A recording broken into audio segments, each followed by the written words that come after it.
Hi, samahan nyo kami sa aming travel ngayon. Nandito kami ngayon sa tinatawag nilang Lambay Island. Mas prepare dito kung may dala kang motor at hindi hassle. At ito nga pala yung tinatawag nilang Vessel Rock. Hindi maging kompleto yung punta nyo dito kung wala kayong picture dito. So, anyway, pupunta tayo sa dagat, no? Yan, wala akong helmet dito. Drive lang ako na walang helmet. And, snorkeling tayo, guys.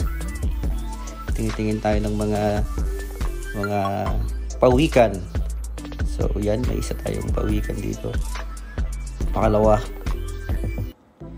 Napakaganda dito.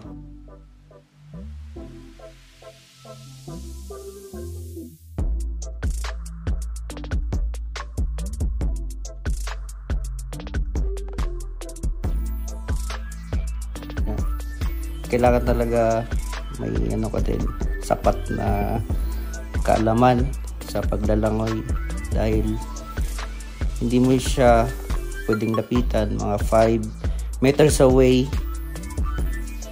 para hindi ka mag-penalty. Bawal mo siyang i-touch.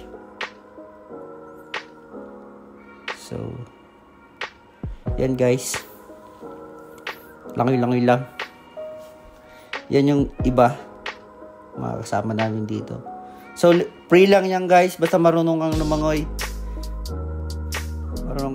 Marunong kang huminga. Ito may mga isda. So yun nga lang, wala akong pamana. Papalain ko sana. Medyo may kalaliman din siya, no.